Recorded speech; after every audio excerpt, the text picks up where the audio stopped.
Hey, everybody, welcome to Tuesday Manna. I'm excited to get into the word of the Lord with you. Would you guys join me and we pray so we can jump into God's word? Lord, we want to thank you for this day that we're alive, that we're here. Thank you again for the gift of your word. We ask that you would minister to us today, that you would speak to us through your word today and give us a word of encouragement. So we thank you in Jesus' name. Amen. So today what I want to talk about is that roller coaster faith.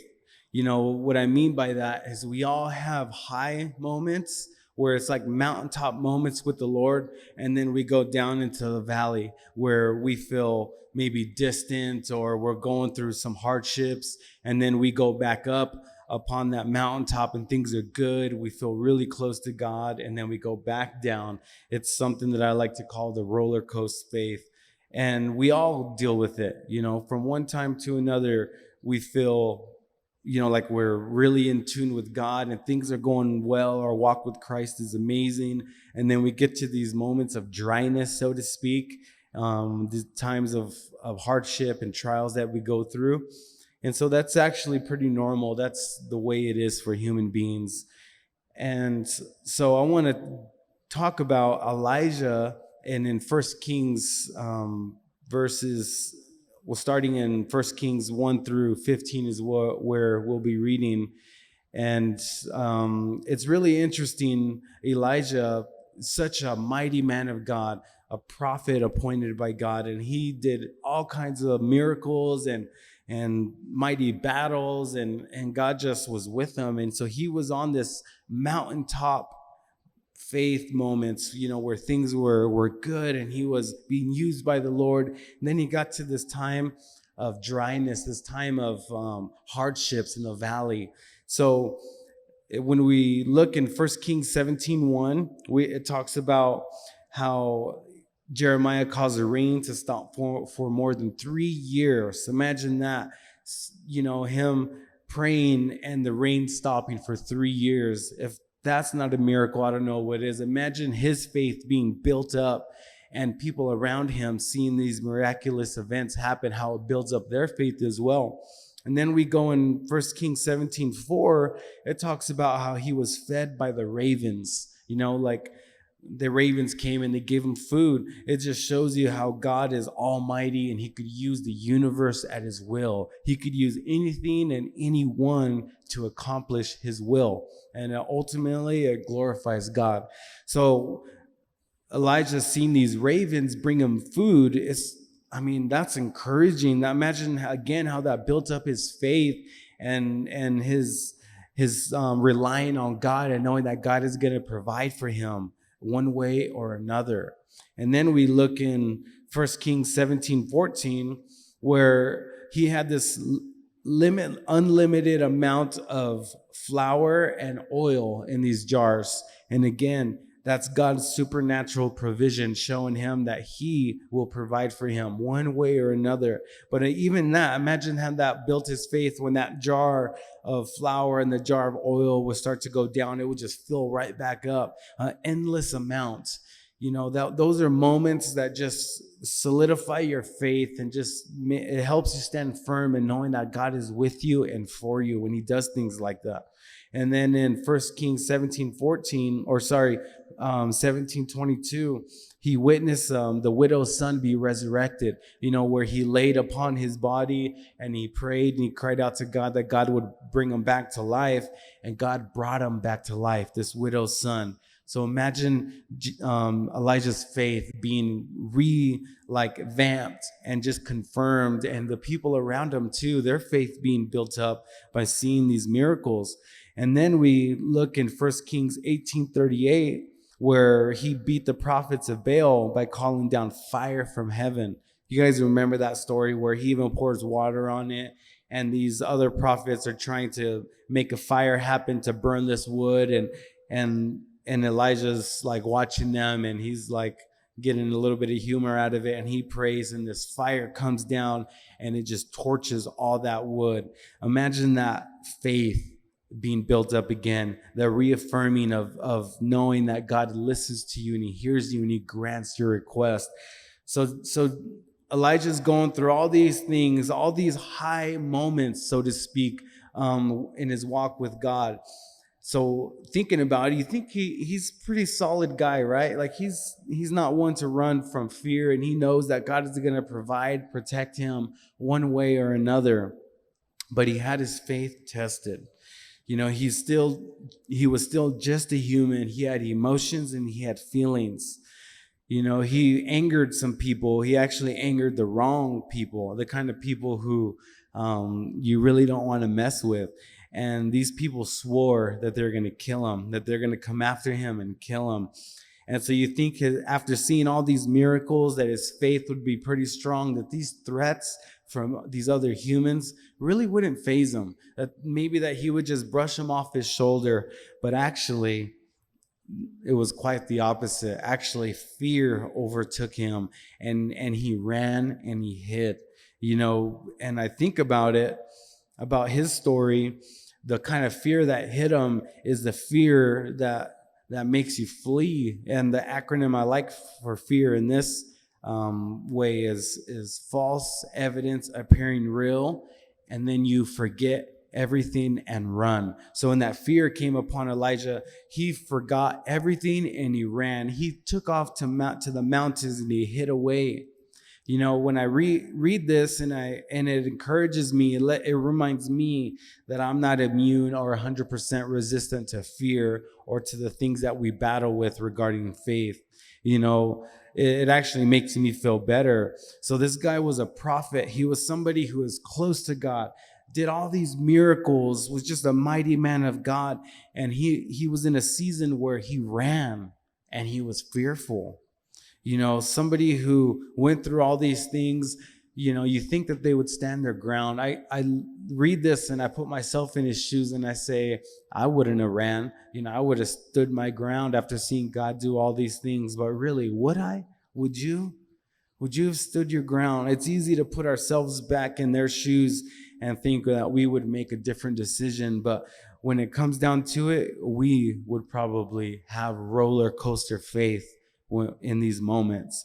So I'm going to read in 1 Kings 19, 1 through 15 about this story.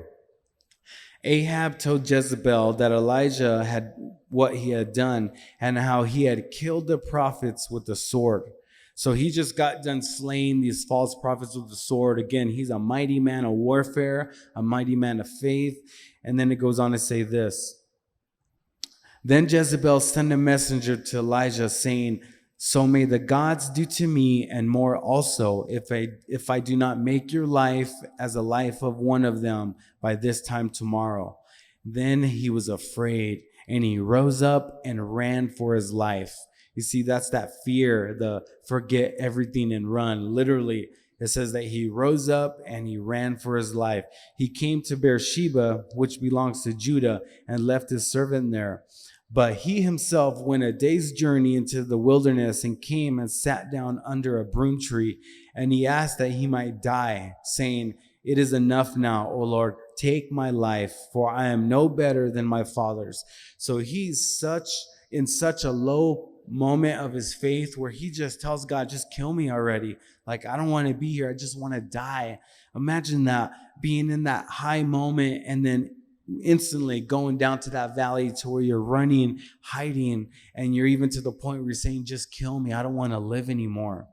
So that's where he's at right now.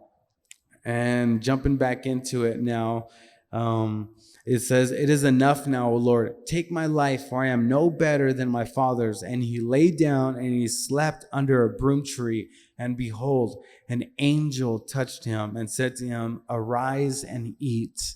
You see, God knows us more than we know ourselves. And it's kind of funny how he's like, man, you're tired and you're hungry. So just take a moment and get something to eat. We've all been in that moment of hangriness, right? Well, this is the ultimate hangriness. And the angel knows what he needs. So he says, arise and eat. And he looked and behold, there was by his head a cake baked on hot stones and a jar of water. And he ate and he drank and he lay down again. And the angel of the Lord came again a second time and touched him and said, arise and eat, for the journey is too great for you. So again, the angel knew like he just needed a rest and he needed to eat some food. And he tells him like, you're going to go on this journey. And so you need your strength. So, and he rose and ate and drank, and he went in the strength of that food 40 days and 40 nights to Horeb, the mount of God. There he came to a cave and lodged in it. And behold, well, before we go anymore, so he ran to this cave, to this place where he felt he was going to be safe, a place of protection that he wanted, that he felt he's going to be protected. So he's hiding in this cave now, right? There he came to a cave and lodged in it, and behold, the word of the Lord came to him.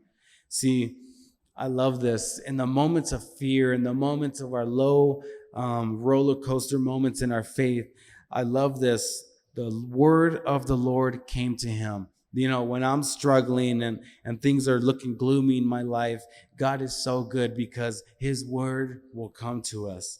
And that's the God that we serve. He'll find you no matter where you're hiding, no matter how gloomy life looks, no matter what you're going through. His word will come to you at the right moments. And it's just, I love that part. So the word of the Lord came to him, and he said to him, "What are you doing here, Elijah?" He said, and God already knows. God knows everything. He knows what he was doing. He knows what's going to happen in the future. So he's asking him for him. He wants him to examine his heart. He wants him to do a faith check. And that's so good that God does that for us. Like he'll question us to make us think about our situation and to really to focus on what matters and to get clarity and to seek him for direction and all that. So that's what God is doing now. He says, "What are you doing here, Elijah?" He said, and Jeremiah says, "I have been very jealous for the Lord and the God of hosts, for the people of Israel have forsaken your covenant, thrown down your altars, and killed your prophets with the sword. And I, even I only am left, and they seek my life to take it away." You know, when we're running from God and we come to a place where there's nowhere to go and God is with us and he's talking to us and he's asking us to examine why we're in our predicament, like what led up to it. And it's interesting that Elijah kind of points his finger to God, and he kind of basically says, "I'm here because of you. I'm here because I'm your prophet, and you appointed me in this position, and now people are trying to kill me and take my life."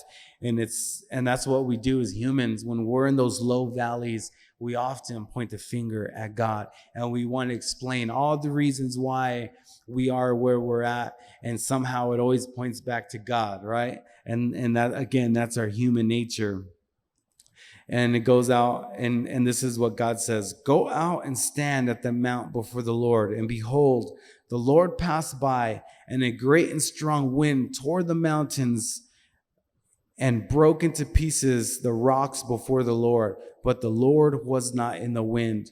And after the wind, an earthquake, but the Lord was not in the earthquake. And after the earthquake, a fire, but the Lord was not in the fire." So God tells him to go out. Something's going to happen. So he's waiting to hear from God again, to see a sign from God. And when we're in those moments of those valleys, sometimes we're expecting this giant show for God to show up and rescue us, and this big voice from heaven coming, booming down and guiding us. And that's not the way it works all the time. So if you're waiting for God to show up in a big way, maybe you're looking the wrong way.